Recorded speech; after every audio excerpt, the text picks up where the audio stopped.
T1 Game 2. Welcome. New draft, new panel. We have replaced some of our panel members. My name's Delava Plus, and I'm joined by Tall Fogged and Canadian Effie, also known as Purge and Jenkins. Yeah, that's basically right. You got it. Yeah? I'm fine with that. Right, cool. We'll take it. Well, we are getting into game number 2 between T1 and Lions. And in last game, we saw a pretty dominant performance by T1, especially mechanically. They're always that top team. There's a hero that stood out to me, as he tends to, which is the Magnus. And I know, Jenkins, you've been praising this hero a lot this TI. Yeah, so I've been trying to think about what makes this hero tick. Why is it that it feels so strong in this TI? And I think there's an element of, it's obviously really strong, and I like that people are respecting it now and finally banning it out. But my theory was that in TI, people 5-man because they don't want to lose. You really don't want to lose. You just want to play safe. Mm-hmm. The whole, family theory, the comfort of being around your teammates. You're not going to be the one that's like throwing the game. I also think at TI, with that 5-manning, the value of being able to like fish for kills goes up immensely. So, it's a cursed name, but Pudge, for example, has been good at previous TIs for the same reason. You have this wall that's being formed with a really good team. You hook somebody out, all of a sudden it disrupts everything. And then also, BKBs is also something that as things get more and more pressured, as you're playing safer and safer, BKB comes earlier and earlier in the builds. And what does Magnus have as his ultimate? It's like the best BKB piercing disable in the game. And I think the most important thing for Magnus there about the pick-off thing is that you don't necessarily have to commit RP to get those pick-offs now. Yep. You can either use Shockwave to collect them or Horn Toss, so it's way less resources to go for those fishes than it used to be. Yep, 100%. Sorry, I can't gloss over this point. You say Pudge was good at previous TIs? He was good at previous TIs. Like TA6, right? Yeah. When they picked it in the final? Of course. And the one game they lost? Yes, of course. Was with Pudge. I did a replay review of that game. Yeah. Very depressing. Yeah, it was, yeah. just little thing. I want to talk about another hero that we've been seeing a lot. Actually, this combo is pretty strong, as was Fogged was suggesting for Alliance, the Snapfire Tide. The Tide made sense within this teamfight idea, but what has made the Snapfire resurge so much? A lot of it is just that she has a free force staff for their second skill, and because teams are so good at TI, sometimes even 300 distance is enough to keep somebody alive from a gank. So the fact that she has that from the beginning to the end of the game, plus high coordination, makes it amazing. Her ulti is great for getting kills. Her laning stage is really solid, especially when you pair her with a minus armor dual lane like the Tide setup. They have a much higher chance to get kills, and that's one of the issues with Alliance's lineup in the previous match was that it was Snapfire plus Sand King. It isn't really that synergistic other than a double stun, so it wasn't the best dual lane. They ended up not doing so good against the Wraith King, and I think this is going to be a much better way to play. I think also on top of what you said about, people are obviously much better at TI than during DPC or something like that. With Snapfire and the even though it's only 300 units, in TI, there's a lot of combos. There's a lot of team fight for all of the reasons that we've already talked about. And so combo breakers have immense amounts of value. And so any hero that can do that, whether it's a hero that gets an early 4-staff or a hero that has one built in, it's going to be good. Right. And on the T1 side, this time, we see the double support combo, Lion and Dream Protector. I actually want to talk to you, Jenkins or Purge, about the idea of draft theory, because we've been seeing this a lot. That if you have the two straight picks in the first phase, they are starting with supports always, right? They're not revealing a core here. Can you explain to me why that mentality might be? Well, for T1, one thing that they've done, it was in the Animator that I noticed it, but something that they've done a lot is that they pick complementary heroes in the first phase. So I don't necessarily know if it's important that it's support. To me, it's more so with this team that both of these heroes cover a lot of bases. You have a Train Protector who's going to be protecting all of the towers. Right. He's going to be sitting in a side lane pushing out creep waves. Does Lion hit a single creep in Dota? Absolutely not. This hero is like completely looking for kills. He's standing in trees, but he needs lanes to be pushed out in order to do that, and that's what Tree does. Tree pushes lanes. So having a hero that can play in side lanes and Tree and push out creep waves, and then having a hero that can actually gank off of it is really important. And then between these two heroes, there's also not a lack of disable. They do good disable. They do good damage. T1 does this. They cover all of their bases in their first 2 picks, so that way their final 3 picks can be whatever makes sense for the enemy lineup. And it's so much easier to be flexible when that's the case, because then you don't have to make up for lackings. You don't have to worry about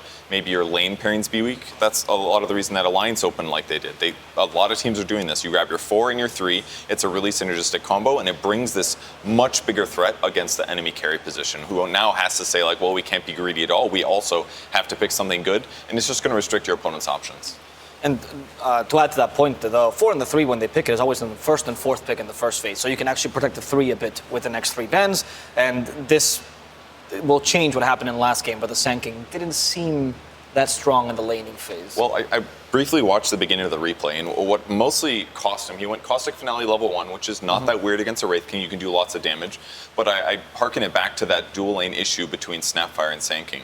What happened is Wraith King got a couple more denies than Sanking. It took like 2-ish minutes for them to get level 2 or something. It was a bit delayed due to the denies. And as a result, he doesn't have Burrow Strike for a while, so they just have no kill potential on the Bane. And because Bane was such a good laning hero, he actually ended up getting like a range creep pulled to the large camp. Then he stacked his small camp. Then he pulled his double stack small camp. This is stuff that's like pretty unheard of typically in the laning stage right now. Yeah, that's insanely game losing. So like that advantage that they got out of it forced them into this like constant separation where Sanking didn't even get to play next to Snapfire. So then Wraith King just has an abundance of net worth advantage, and he still has a Magnus, so it's just going to get more worse for Alliance as the game continues. So it was a lot of a laning issue, but some of that was certainly draft specific. Okay. Do you think it would have changed if they had not gone for Caustic Finale level 1? Like Burrow Strike or Sandstorm, would that have made a difference? If it wasn't Bane, maybe, because Bane has pretty high armor, so he's going to resist a little Shredder, and he's going to be able to offset some of that heal with Brain Sap. So I think if it's a slightly weaker support, absolutely. But I think they did the right thing in the circumstance. It's just they didn't lane well enough and they got pulled on too much. Yeah, that's the thing. Sanking notoriously is a hero that really struggles between levels 1 through 3. But once you have high levels in Sandstorm, it's really easy to lane because you just press Sandstorm, push the creep wave out. If the enemies go on you, you just stun them in it and they take a ton of damage. So delaying his level 3 timing is extremely important. T1 did that, and with heroes like Bane and Wraith King who have a huge amount of kill threat and lane harass, it's really hard to play into that if you've messed up the first 3 levels. So it was like amplified by the fact that T1 had such a strong lane. So now we hear the clapping, of course, the audience going crazy because Earthshaker has been picked. And this hero has been moved from the previous 4 or 5 who used to see him into the 3 position this TI. What led to this change in your opinion, Purge? I'm not sure specifically what made him more popular there, but he kind of did fall off as a 4. Typically, like he can like lane block people and that's very effective, but because it's dual lanes, Earthshaker without his shard being busted, which it was during the DPC at one point, he just felt weaker as a support. But now as a 3, it's like you still get the best of both worlds. You can lane quite well against a lot of cores, and then your impact in terms of team fights is excellent because of Blink Dagger combos. So it is certainly, I would say, top 3 offlane hero right now. Yeah, so really no surprise to see it on T1. Okay. Do you think the cleave they added to Enchant Totem might have helped him? It definitely helps, yeah. That's something that like he scales better. My opinion on Earthshaker is that he's been pretty decent as an offlaner for quite some time, just because he has that like natural tankiness that's so annoying in an offlaner. Magnus has that as well, where you go to kill him and he's just some 3,000 HP hero if he goes for treads at like 15 minutes. Like, okay, this is. But then on top of that, I also think that the game is being played a lot faster than can support a position for Earthshaker, who you can't really take a lane to farm your Blink these days. Like in that timing, a team is going to beat you. That's just how Dota has kind of felt for like the last 5 to 6 months, where the hero has fallen off. But you're farming in the lane as Earthshaker, so the timing, you get it like 5 minutes earlier, and in that 5-minute window, you're not going to lose the game. Right. We see a FNG special, which is a Crystal Maiden. We've seen it, I think, once before, not to great success this hero. I think it was T1 actually picked against LGD. Why? Why the Crystal I like Maiden? it. It's a lane stabilizer. It's good at harassing. It's going to lower attack speed. That's pretty effective in some of those early trades, and it's going to just make it a lot harder for them to kill Medusa in the laning stage. Is she like a poor man's coddle here for the Medusa? I wouldn't necessarily. I mean, I guess it's kind of similar. You're blasting opponents, getting lane trade advantages, but extra mana regen on Tide and Snapfire are great too. It's going to make them be able to harass more often in the laning stage. Is she going to be an easy target for the Slark though?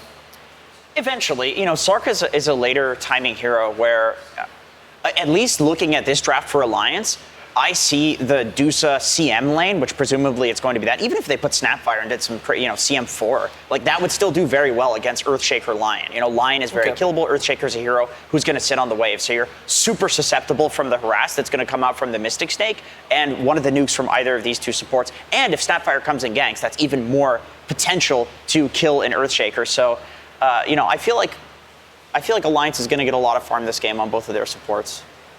Now, if we look at the Slark a bit, I'd actually like to propose a problem here, and I would like a solution from you, Jenkins. So you have no instant stuns, only roots here. Cookie is not going to surprise him. He's going to Dark Pact, unless you blink Ravage onto him, of course. That's the only solution. What is the Alliance's solution to this? Because mid laners don't usually carry that instant stun, except maybe DK. Force staffs kiting him. Like I said, I think they're going to get farmed between their supports. So Okay. there's that option. You're right. There's not much instant stun. I do think with a Dusa, with a Tide, you can kite a Slark enough where you just catch him after his 2 dark packs and after his ult. I think that's actually possible.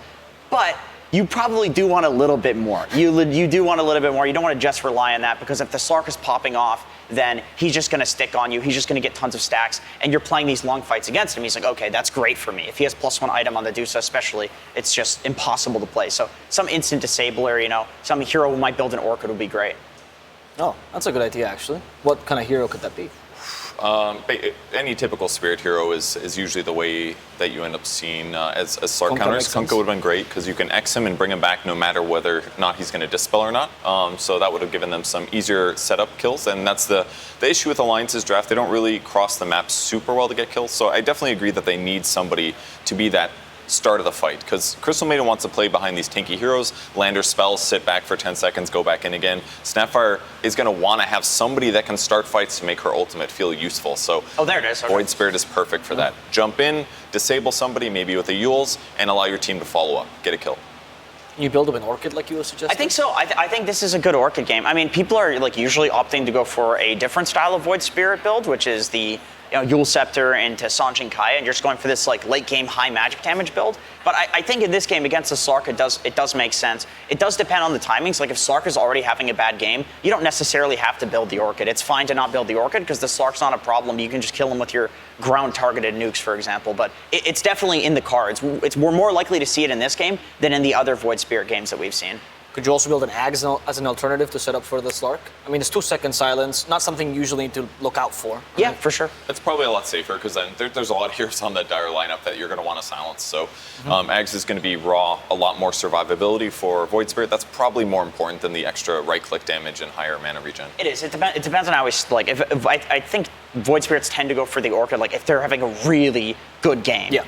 I think that's just Orchid in general. We see that on Spectre as well, where Spectres are not really building the Orchid unless you're so farmed that you're going to get your next item at the same timing that you would without the Orchid because you're getting kills with it. So that's just kind of where Orchid falls as an item in Dota right now. The biggest thing Team 1's missing right now is they need a hero that's going to go frontline and spot enemy squad. Slark can do that with Shadowblade or if he's just generally tanky and ready to go, but they don't really have a frontliner, and Ember Spirit's going to be perfect for that. Somebody that can jump in and set up fights and look for the Echo Slams after.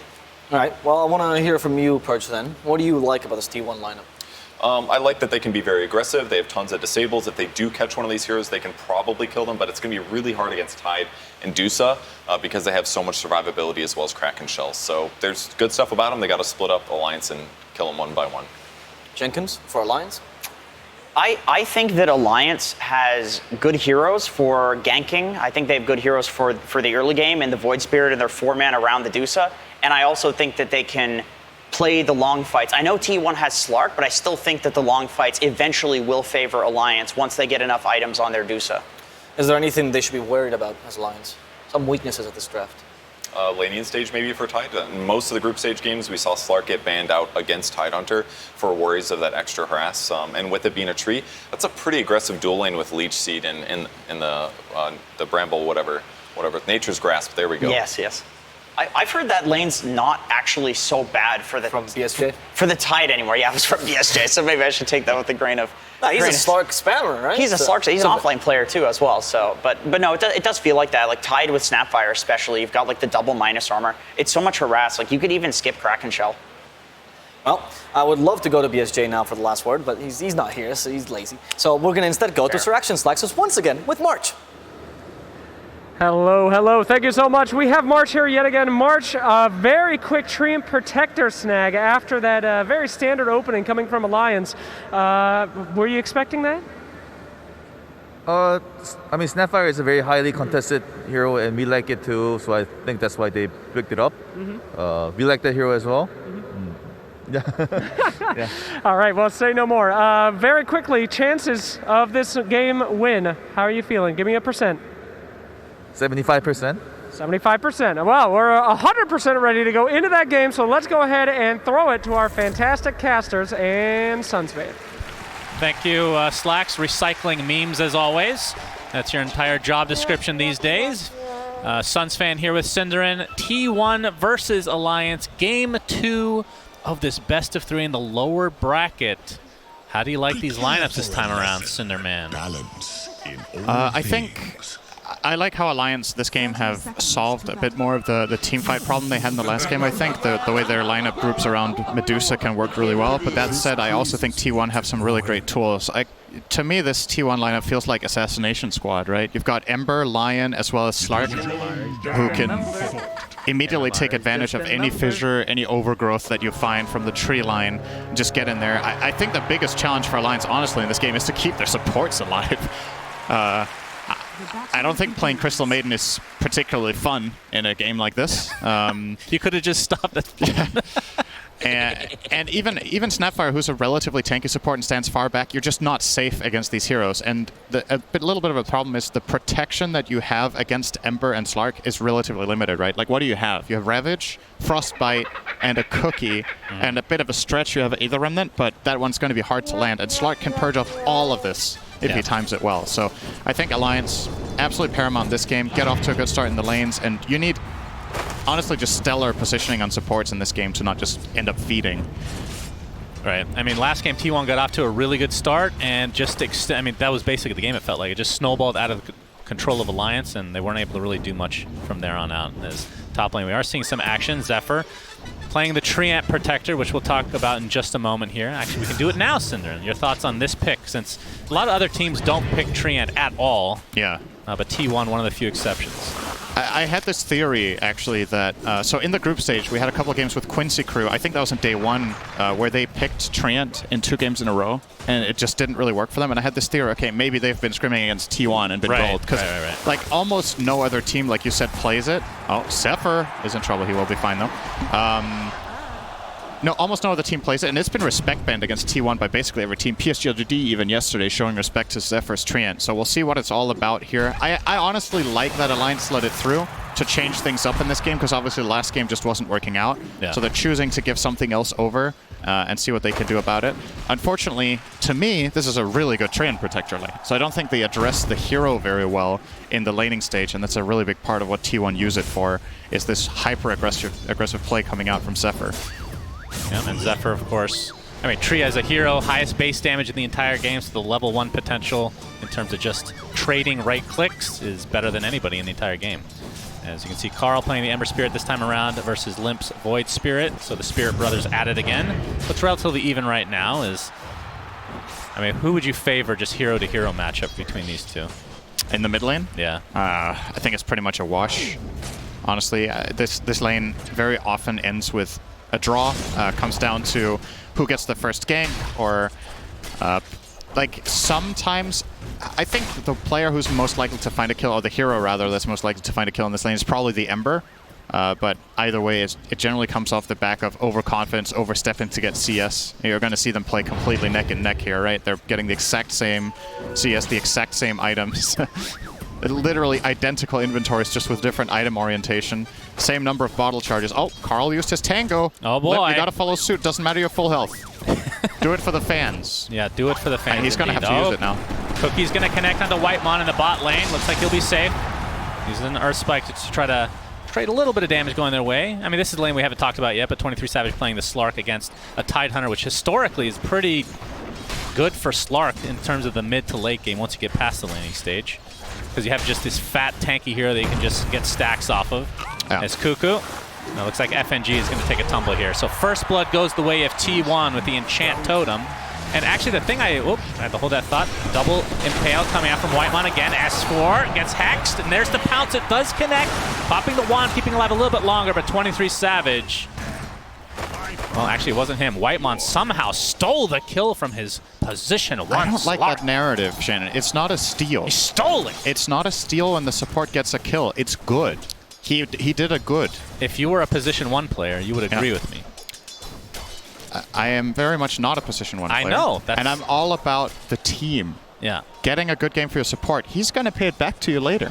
Yeah, we'll see. He will do something with that gold that's going to make you really happy. Don't you worry. And Zephyr in the trees right now has his Nature's Grasp ready to go. Has 2 levels of Leech Seeds, so can do even better trading. So they're able to potentially find a kill there. FNG, obviously one of the slowest heroes in the game, is Nico Baby. Not a whole lot of mana to speak of. A nice fissure. Nico Baby forced to go up top. Enchant Totem is there, but don't think they'll get the kill. But he's going to take heavy, heavy damage as a result of this. In fact, Zephyr might be the one in trouble. Okay. They're just going to turn it around. So Alliance getting their first kill of the game. That looked good for T1 because the Fissure and Nature's Grasp were lined up so nicely and there was no path for Nico Baby to take. He's just tanky enough and obviously a little bit clunky with these 2 melee heroes walking in together, end up blocking each other, can't really connect onto Nico Baby, and obviously the Crystal Maiden as well, doing a lot of work. Now FNG, however, is out of mana and he does not have the aura yet, so he's going to send out 2 Mangoes as well as a Sage's Mask. So for a little bit of time he will have some downtime here, but doesn't really matter. Cuckoo is just free farming close to his tower anyway, and I don't think FNG could have done that much about it. So yeah, you can see in terms of CS, Carl just slightly ahead of Limp right now as he's going to get the Sleight of Fist. Here comes Zephyr from the side. Gets off the Nature's Grasp, going to slow a bit with that Leech Seed as well. Limp in quite a bit of trouble. Pops a Fairy Fire. TP support coming. He's dead. Zephyr. Yeah, the last Sleight of Fist, and now FNG might be in some trouble. He's dead. Double Remnant. Zephyr will be able to get up a couple right clicks along with the Leech Seed again coming online. So double kill for Carl to start this game. T1 doing very well. I was going to... Man, it's a good thing I didn't say it because that would be a caster's curse, but for the mid lane, Limp definitely off to a better start until that point. Yeah. And now Carl is going to pull significantly ahead. He's level 6.5 against Limp's 5.75. I think Carl's net worth has to be up by a few hundred. 800, or 700, pardon me. Yeah, Limp trying to get some retribution here onto Carl. Oh, he does get the stun. Yeah, Carl needs to back up despite Whitemon being here. Well, never mind, Zephyr's on the high ground as well. It's a 3v1. Oh, if Limp dies here, this is he gets hexed as well. T1 looking for another kill on the mid laner for Alliance. Okay. Oh, he gets off. Oh, he's going to mitigate a little bit of damage there. Turning it around. Okay. Gets 2 kills before dying. At least gets something out of it this time, Cinderman. Talk about value Resonant Pulse. They thought they had the kill. You saw Carl already backing off. He was like, all right, Trey on the line, you just hit him once each, he's going to die. He gets that damage block through that 2-hero Resonant Pulse connection, and then he gets level 6 from the first kill, so he can jump on the second kill as well. So a nice heads-up play there from Limp to get something out of that, because that looked like he was just completely doomed. Bottom lane, Absolutely. 23 Savage and Whitemon connecting on S4. He's playing on the edge here, S4. Get a lot of stacks for 23 Savage now. Whitemon with Zephyr's company should be able to take S4 out. He gets off the Gush, but won't be enough to find his way to get the kill on 23 Savage. Halfway to level 6, and once he gets to that point, it's going to be extremely hard to kill this Slark. You know, dying as an offlaner with a creep wave like that, you're just so sad. Like 23 Savage just denied 4 creeps. He denied a full wave immediately after killing the Tide, and now he's just going to stabilize down here, find his level 6 very soon. It looks like Alliance will try to gank him before then, but keep in mind Slark has night vision, so your angles are a little bit more limited here.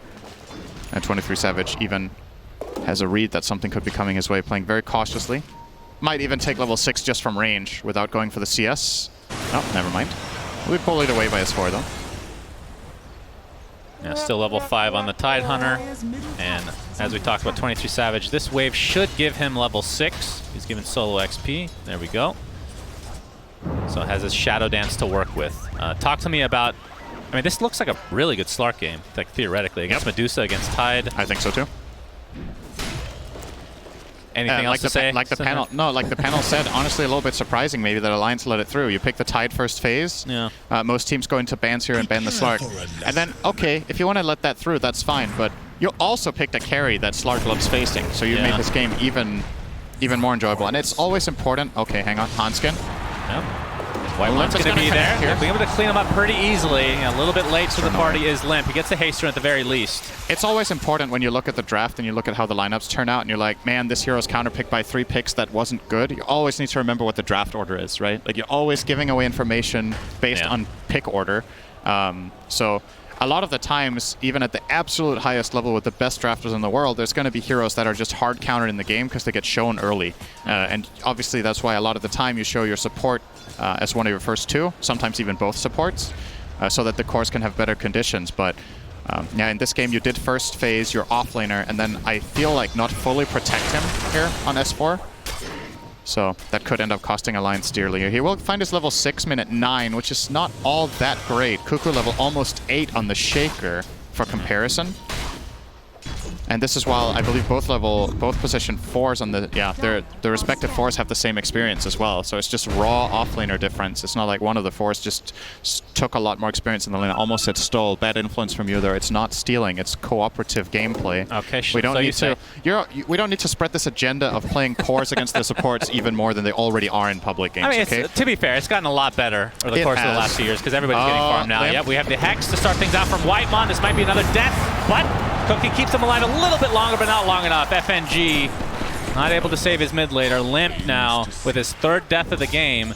And like I said, in terms of the 1v1, he was doing great, but since these ganks have been coming, just feels like non-stop from T1. He's just been dying left and right. And the concern I have right now for Alliance is, what's your move, right? You need to do something about this status quo. It's not favoring you. You have a Slark lane against Tide, he's happy. Shaker's lane against Medusa, he's also happy. He's just, like, Kuka's just farming lane and jungle. He's out-farming the Medusa as Shaker in this lane effectively. His net worth being higher by about 300 right now. And as we've already covered, Karl is 5-0. So you're also losing it. So you have to make something happen in the game. This is not the kind of game where, oh, we'll just park, we'll stack some Ancients, park Medusa mid, go farm the triangle, and then we're going to have this like strong timing, because in a few minutes, T1 is going to be running at you and pressuring you, and you're not going to get that area for free. So T1 getting credit for another kill. I mean, speaking of Ancients, there is a stack for Medusa to eventually take, but you can see that there's a somewhat aggressive ward also placed in that area for T1. So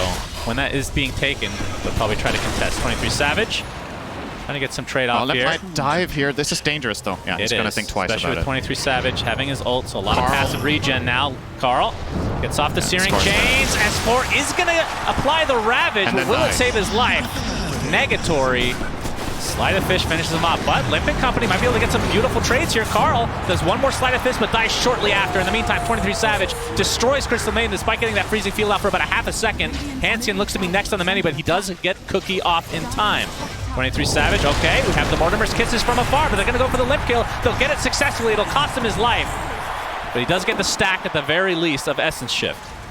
Nico Baby all alone in the mid lane, so this is exactly what Alliance needs. Pretty good for Alliance overall here. It might have looked like a bad Ravage, but ultimately they do get pretty much value out of it, finding those 2 kills and almost a mid-tier 1 tower.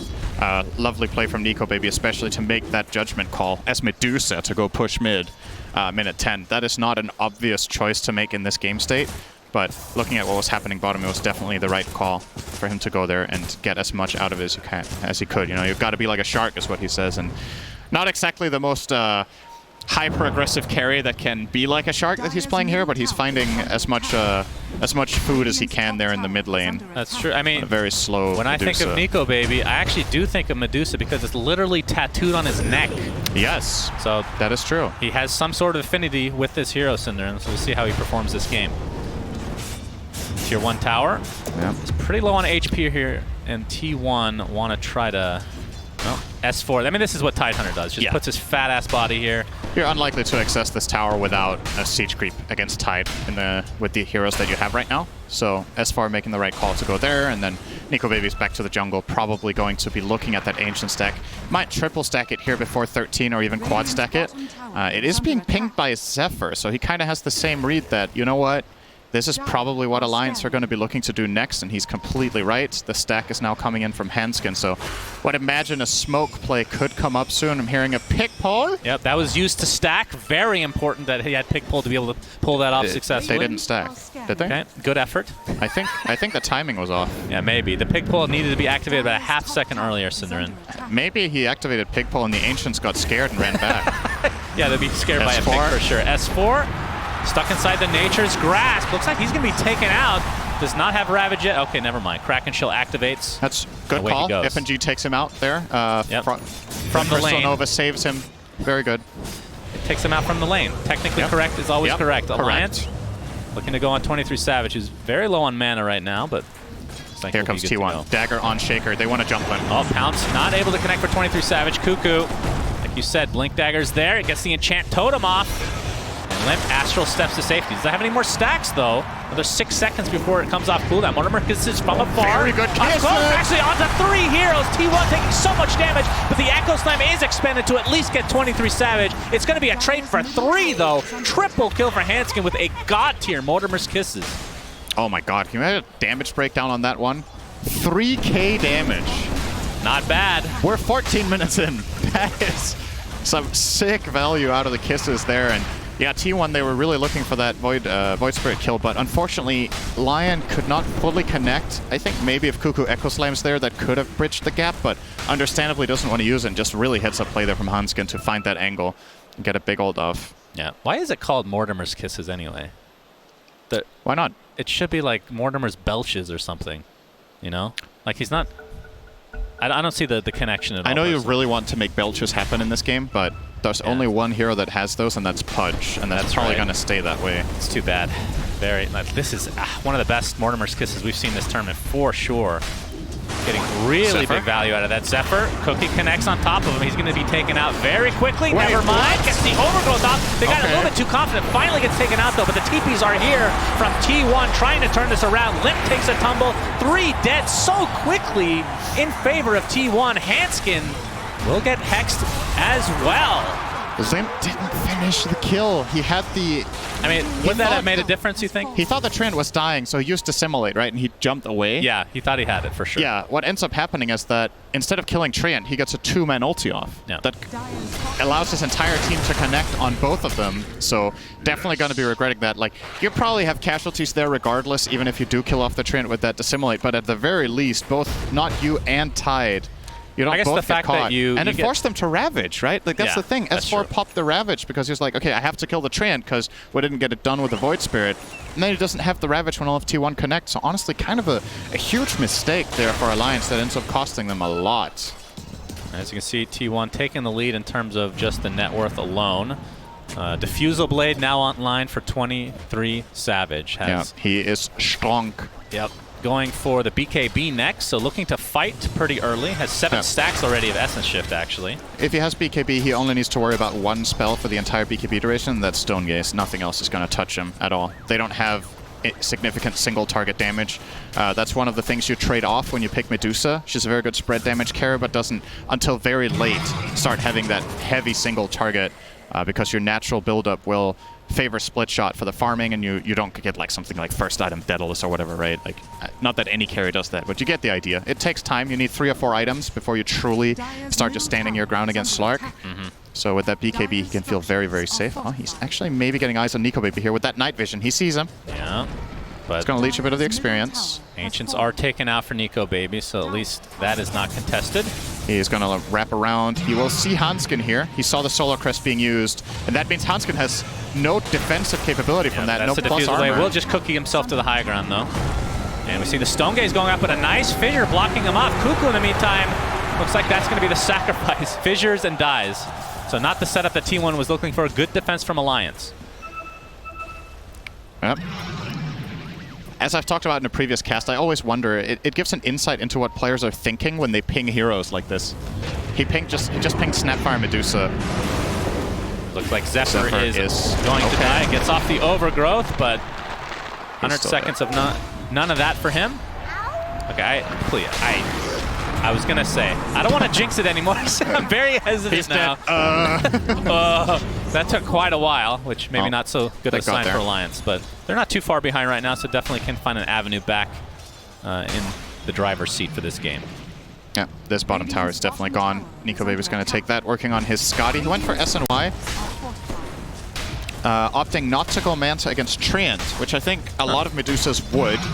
Overgrowth is very annoying to deal with for carries in general. Sometimes in the past we've even seen carries go Manta BKB first too, just to deal with Treant on a hero like, for example, Troll Warlord, who's totally dependent on being able to attack in his ult. But Overgrowth, Searing Chains, there's a couple things to take off here. I feel like Manta would have a lot of value here, but Nico, maybe he feels like there's too much, so he'd rather have the status resistance, so at least he gets rid of them faster than having that one quick removal. I could see the logic in that as well. You're playing against Shaker and Lion, there's just too much. Probably. So I kind of like this way of approaching it instead of the Manta. I like how we just went through a little mind experiment where you've convinced yourself after talking. It's good to see. Yeah, it's very open mind. You're able to convince yourself of something else if you want. Looks like Crystal Maiden is done. FNG trying to get the D ward. That is how all machine learning works, by the way. I train against myself and come to a conclusion. Yeah. So that is quite that's shockingly accurate and disturbingly accurate, in fact. Nico Baby, like you said, working on the Scotty now. As Alliance trying to stave off elimination here in game number 2 of this best of 3. S4 trying to TP out, but the pounce will cancel. Whitemon in the vicinity as well. S4 trying to run. S4 trying to move. He's not going to move. S4 trying to cast a spell. Thank you for the commentary, Cinderin, as always. S4 trying to respawn. I would love for you to cast a team fight. Just Cinderin trying to robot cast. voice. Robot cast. Sounds good to me. 23 Savage now. Still a ways away from the BKB. FNG. Yeah, that's another death for him. 23 Savage now with 9 permanent stacks of Essence Shift. Gonna harass Nico Baby a bit. Free stacks. Yeah, and of course you can see the power of Slark against the Medusa just drains the mana so much faster, especially with the Diffusal Blade on top of that. We did say it was going to be a hard maiden game, man. FNG is just, I don't know, I'm not in the booth. I would imagine he's not particularly having fun. Not seeing a lot of voice lines, not seeing a lot of laughing. Also can't see him, so that would probably be a little bit hard to see, but True. It is, it's tough being a maiden in this game. And in hindsight, you know, Alliance, when they picked it, perhaps this is one of those picks that's easier to criticize because with the information they had available at the time, you set up even more for a good Slark game because it's good against Maiden, right? Yeah. And the heroes that you saw at that given point in time was, I think, Treant, Lion, Shaker, which, from my perspective, Crystal Maiden doesn't perform particularly well against. So maybe you were just really hungry for the aura for your Void Spirit and Dusa. But yeah, tough game for FNG, that's for sure. No doubt. We got the finally gets dagger. the D ward. He fought hard for that one. It's so hard to ward against a Slark. The fact that he just knows that there's vision in the area, especially with the pro. I mean, in pubs maybe it doesn't matter as much, depending on the skill level, but pro games it is so difficult. Yeah. Yes. It's honestly one of the, like, that's what makes Slark such a powerful hero when it's a good pick against the enemy, is the added benefits. It's the fact that you get a hero that can find wards and has 1800 night vision, which is a super crucial part at the highest level of engaging fights, getting information for free, making the right decisions. A lot of the time, Slark actually ends up winning the game because he has information that other carriers just wouldn't have in the same position, and you just make one good call that wins you a team fight and gets you Roche. Just flat out off Shadow Dance and nothing else. So, yeah. Cuckoo has his Ags on the way, so we'll be able to use Enchant Totem to initiate along with the Blink. Yeah, position 3 Earthshaker always feels pretty good because you can get these items really fast compared to what we're used to. Oh, we're going to see a big collision here. Yeah, that's true. Fake Grenade on Earthshaker, pretty disgusting. S4 trying to tank things up as the initiation comes. Carl, let's see the BKB picked up, or popped by 23 Savage, going to town on S4 in the meantime. You can see Ember Spirit creating so much space on the backline. Nico Baby forced his ult out. Now Hanskin not quite going to die here. It's nice taunt onto Carl, but there's the double kill with the Sleight of Fist. He's taking a lot of damage, though. Can he get out in time? Is 23 Savage just focusing on Nico Baby. There's the Overgrowth to keep them in place. There's so many stacks now, but finally the Ravage comes out onto S4, but it's not going to matter, Cinderin. This is going to be a full team wipe for T1, and they barely took any damage. It's such a godly fight from Carl. He just does everything right. See, the fight breaks out, they see the tide, and he gets a little bit of vision on the backline supports. He literally zoned 2 heroes on his own, killed them both, and then lived after. Like, you can't ask for more out of an Ember Spirit in a game like this. I'm not going to say he single-handedly won the fight, but he definitely spearheaded it. So you're going to see the replay here. S4 goes out and breaks the smoke. They're going to poke him a little bit here with Slight Chains, and as soon as Carl sees the backline here, he's just immediately going to go in, BKB up, kill Maiden instantly. Not that that's too big of an accomplishment, but then he's going to go on to the next targets. Notice how Snap can't play. Like, Hanskin can't play his hero here. He then kites away. This starts looking dodgy. Good Slight. And then ultimately gets to reset position. The Hex there at the bottom of your screen onto the Void Spirit, keeping Carl alive. So really good teamwork in that. Yeah, Overgrowth just sealed it right there. As we see FNG now gets off the freezing field for just a little bit, but not resulting in a kill as of yet. Zephyr still more than healthy. Yeah. Divide and conquer right there with that fissure. Alliance are just not finding moments right now. And while Nico Baby is really farmed this game and is having a good time, the rest of the team are just lacking severely behind based on the nature of the game. Like, yeah, you're going to be able to farm on at least one core in most games like this, but Medusa can't carry this game on her own. There needs to be more damage than just that split shot. Right now, Void Spirit, what are you sitting on? You have not even a Kaya Sanj, minute 24 for Limp, having a very tough game here. Lower net worth than the 3 tied, who's 0-6 in the off lane. Limp 2-7 on Void. S4 with Hood, Halberd, at least has some sort of defensive tool against that Slark, but the problem is you can outlast, but can you even kill? That doesn't make sense. Outlast was the wrong word. Okay, Makes Nico a lot Baby of in sense. trouble. Nico Baby, he gets off his ult. They're just going to try to withstand it. FNG and company have come to help out as well. Slider Fist doing so much damage. FNG again dead. No big surprise. There's the Searing Chains now. Nico Baby trying to stay alive, but it looks like the right clicks will come through. 23 Savage getting that one with the BKB activated, and they're not done yet. Looks like Hansking is next on the list as S4 and Alliance are starting to crumble here, Cinderin. T1 looking primed to take this series 2-0. They lose one, it's only Cuckoo. 6 for 1. 6 for 1, that is true. Dieback on FNG. And into the Roche Pit, T1 goes. So you can see a replay here, the initiation on to Nico. I mean, the fact that you have a here again, we talked about this before, but Slark against Medusa just feels incredible. Yeah. Like, is there a better like a carry versus carry matchup for against Medusa? I think It's up there. I think Slark has to be one of the best. I think Ursa deserves an honorable mention just because of how much mana burn he can get out so fast with overpower, but yeah, it's definitely up there. And like you said, Slark being one of the best. We can go back to the draft all we want. Obviously, the game is being played out right now, but probably something that Alliance aren't too happy about. Someone who is happy there, though, Zephyr, definitely having a great time. They chose to give him Treant this game. I think he's done an excellent job.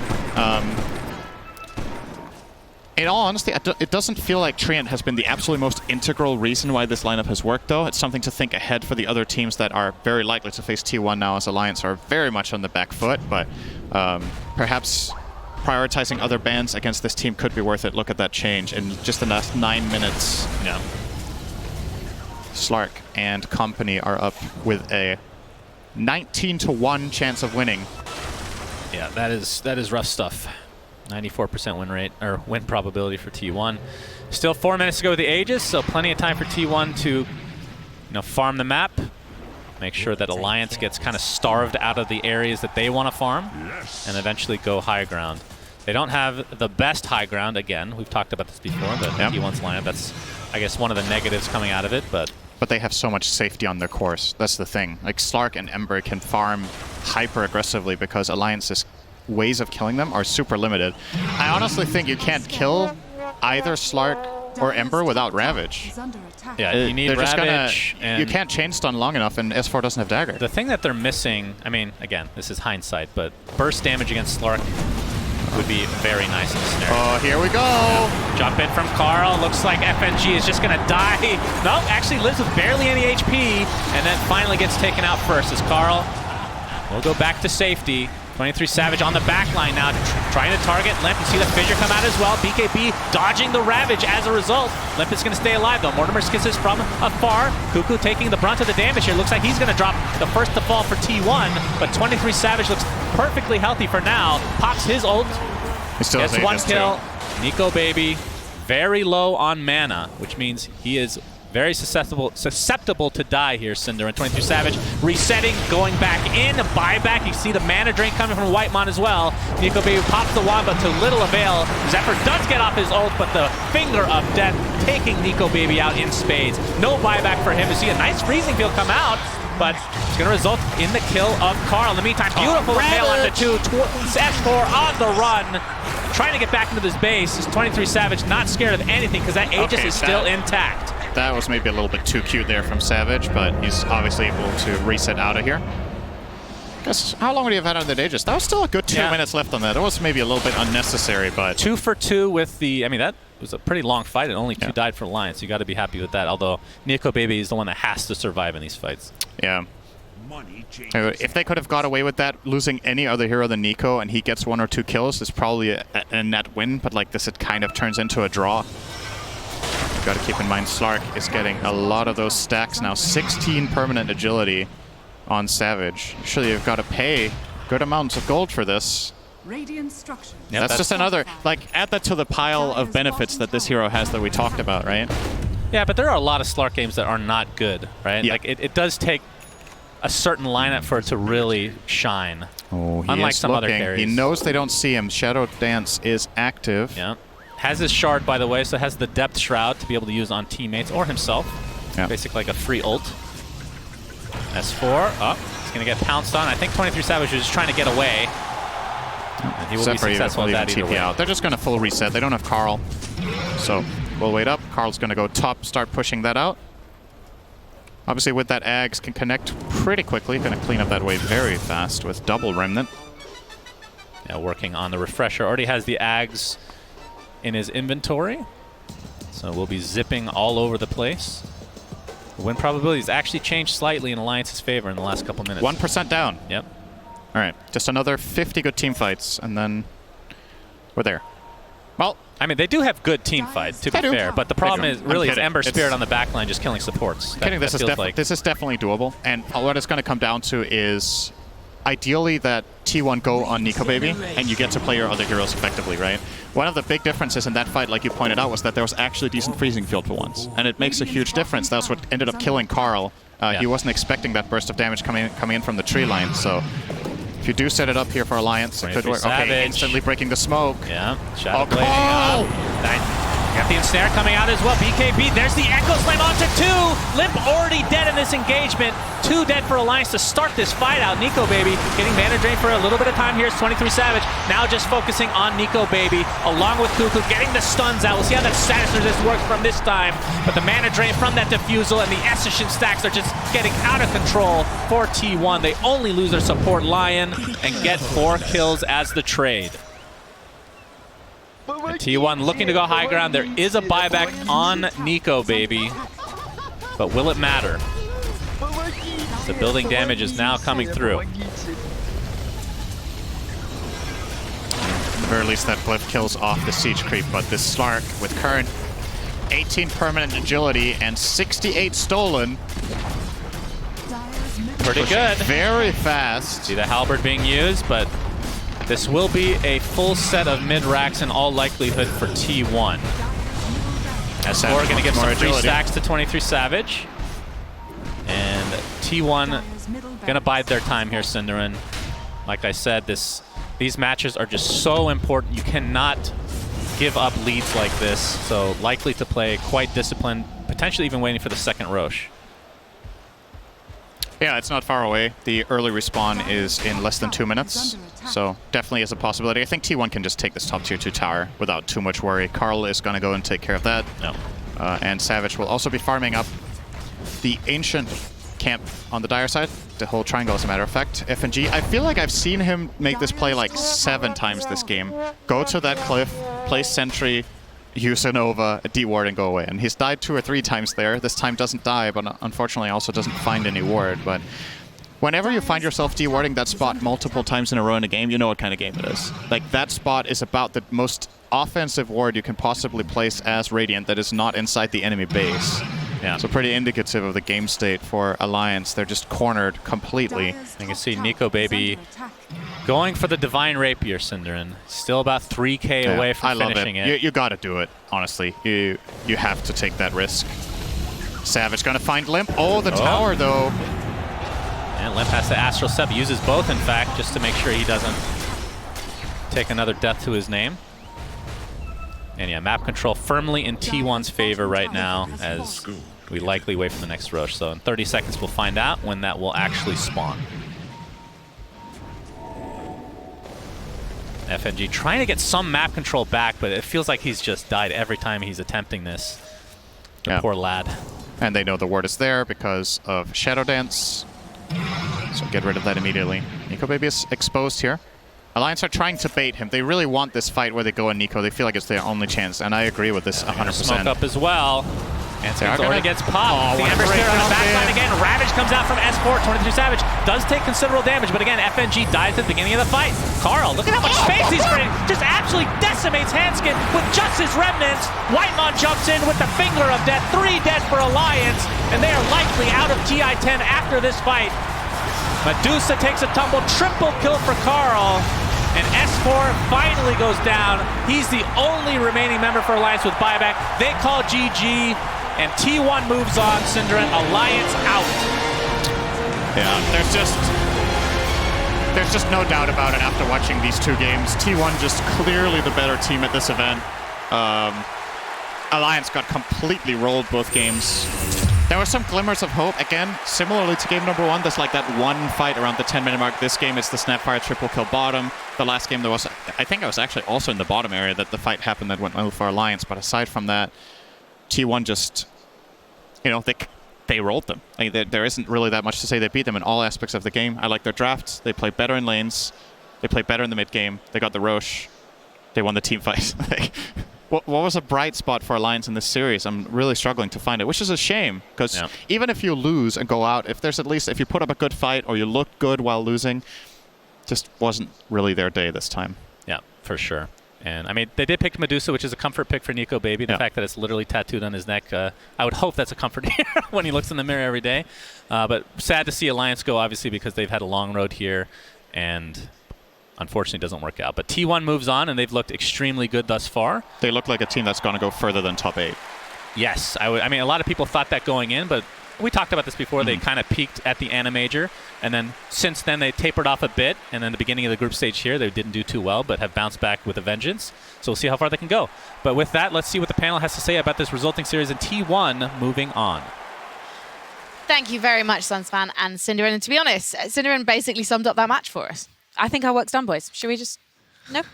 Okay, fine. We'll talk about things. I think we should talk about Carl, because Carl had a fantastic game 1 on that Lina mega farm. But in game 2, it was even more impressive. He was just completely dominant. From the get-go, from the one-on-one matchup on that mid lane versus Limp. But then again, a couple of supports rotating in, helping him out. He gets level 6 before Limp does, and he just dominates throughout the game. He's so decisive, so clinical in the way he fights his team fights. Always instantly jumps into the backlines, eliminates Hanskin, eliminates FNG, and from then on, the game is much, much easier for them. And the T1 supports were so good at enabling. I feel like so many Treant protectors you see, they're like, oh, you know, I'm going to sit, passively play the side lane, then my core is going to go and I get to farm. No, Zephyr is rotating mid, collapsing on that mid lane as well. So I love the way the supports really try and set up Carl for success. Well, right now we have got Avo on the sidelines. He's got FNG from Alliance to see what just happened in that game.